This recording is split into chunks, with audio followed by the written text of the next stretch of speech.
Parish President's remarks and report. Mr. Jewell. Thank you, Chairman. I just first want to say thank you again to all of our retiring commissioners and all those who've been serving on the ZBA, the Planning and Zoning Commission, as well as the Housing Authority Board. We always need good people from the community to serve. So if you're out there and listening and you're interested in serving, please give the parish a call or contact one of your council members to let them know that you would be willing to serve on one of these commissions. All right, first, today we were able to cut the ribbon on the Destrehan 2 pump station improvement, as well as the hydraulic bottleneck in the Dunleith Canal. This project is totaling about close to $12 million, which improves our drainage infrastructure in the Destrehan watershed. The pump station was about $9.2 million. The bottleneck was about 2.7, puts us about 11.958. So we're just calling it 12. Really great to see that station up and running and actually able to pump at its full capacity. As we know, for many years, we just couldn't get enough water to this pump station to actually run the pump station properly. So we've solved that problem, and it's going to have a big impact on the overall watershed. We also gave residents a tour of the pump station itself, so they were able to come in and see how a pump station actually works to protect the community. We talked about some of the 21st century technologies we use that allow us to operate pump stations remotely, and so that they understand that if it's raining, they don't have to send me a Facebook message asking me to turn the pumps on, that they are running, and that that we are on it and watching both in person and remotely. Next, we have good news on our month's pump station 408. The 408, for those in the audience and those at home listening, is basically a permit number for the Corps of Engineers, and it's a dreaded number to ever hear because it is the most cumbersome permit that you could ever possibly request from the Corps. It involves a series of engineering reviews, environmental reviews, technical reviews, and in this case, because we are trying to pump water into the spillway, which is owned by the Corps of Engineers, we had to provide a 408 permit. Part of this was also getting and figuring out how much land we had to mitigate, how much wetlands we had to mitigate to be able to build our pump station. So we were able to get that letter. The council had already approved for me to initiate the purchase of those credits. So the credits have been paid for, and that's moving right along. We are expecting to bid this pump station in January of next year. So huge accomplishment. We've been working on this for, I guess it'll be 3 years in March. And the majority of that time has been permitting. So just for our folks in the audience and at home, understand that when we do big projects like this, especially when we have to deal with the Corps, sometimes it takes years for us just to receive a permit to proceed. But we're happy to be where we're at. Again, January anticipated bid date, May anticipated bid date for pump station number 2 out there. Coronado pump station improvement or pump station rehabilitation, Public Works, while doing preventative maintenance, noticed that we had a pump at Coronado that needed some TLC. So Terry Wixell's group got a crane out there and they pulled that pump and is being brought to a shop to take care of it, get it back working at full capacity. And this is kind of just our commitment to making sure that we're inspecting and maintaining our pumps, at the highest possible level. Coronado Pump Station is really not a pump station you ever hear us talking about. It's a very small pump station. It focuses on just a couple of streets in Coronado. And so, but we're treating all of them as if they are a major pump station. And so we just appreciate Terry and his crew working on that. We just want to highlight some of the work that kind of goes on behind the scenes that our folks don't really just see every day. Next, we have our East Bank water intake. As you know, this 16-inch water intake was destroyed by a barge that came loose in the Mississippi River during Hurricane Ida, forced us to have to shut all of our water production down on the East Bank for a period of about 48 hours before we were able to get it back up and running. And we'd been using a temporary system ever since to provide water on the East Bank. But the contractor has been doing a great job. They're also installing 48-inch bumper piles, and we're doing it in a way with extra dolphins and just a more robust structure that allows us to hopefully not have to, but withstand another barge strike in the future should that happen. This is something that we already did on the West Bank by bolstering dolphins in front of our West Bank water intake. Again, this contract is slated to end in June, but the contractor is anticipating being done before that, and we hope that happens. Okay, next, we are almost complete on our government buildings contract to renovate the first floor. That includes the clerk of court's office and the sheriff's tax collection office. And furniture is being installed now.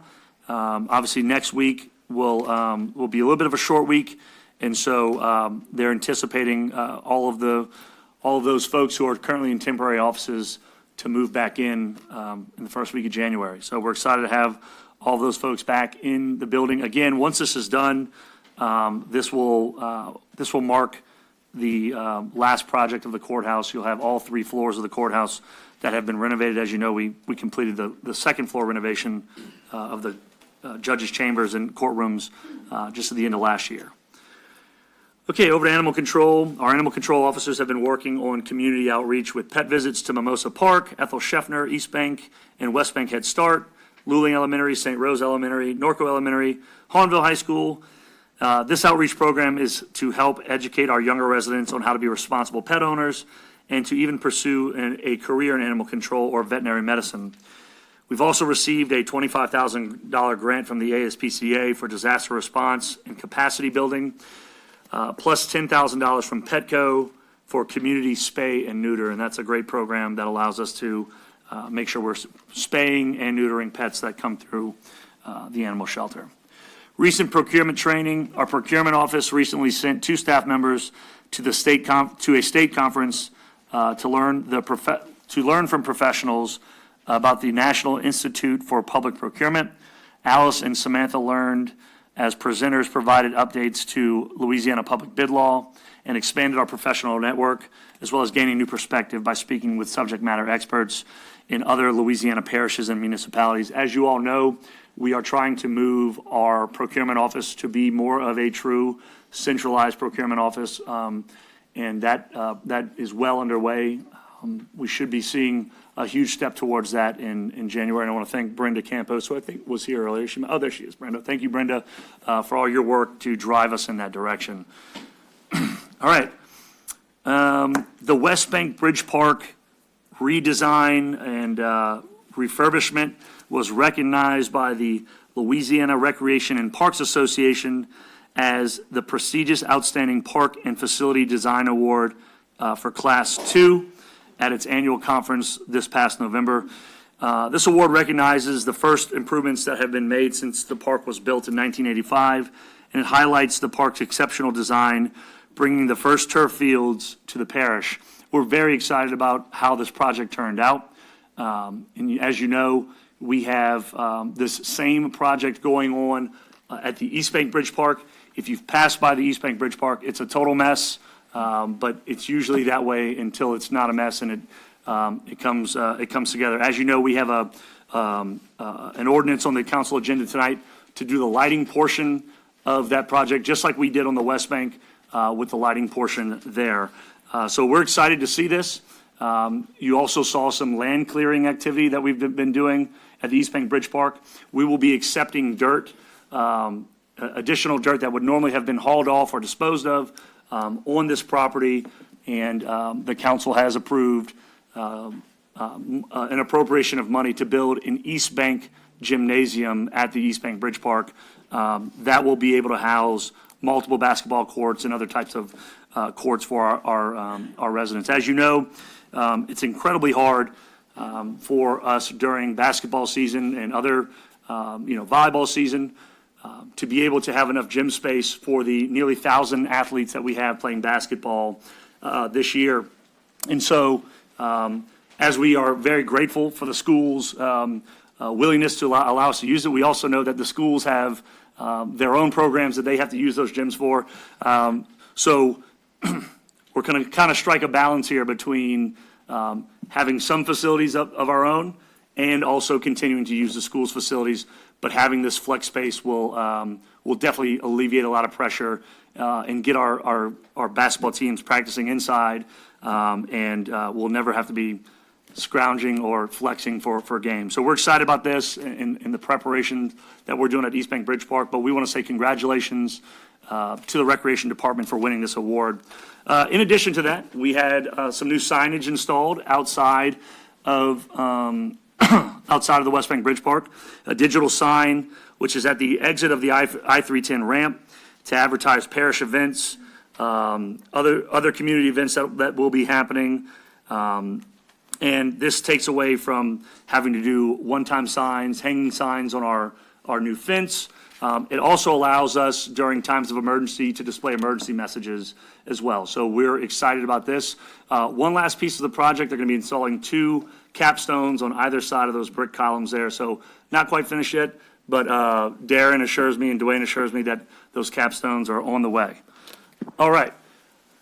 Last but not least, you heard Dwayne Foray talk about the Primetime Seniors program. Our RSVP program has been great for the parish, and Miss Jeannie has done such a wonderful job with it, and Miss Faye Care and all the other ones before that who have helped to make this this program possible. But we really felt boxed in by the federal government and the constraints they had on this program. If you don't know, the RSVP program is through a federal agency called AmeriCorps.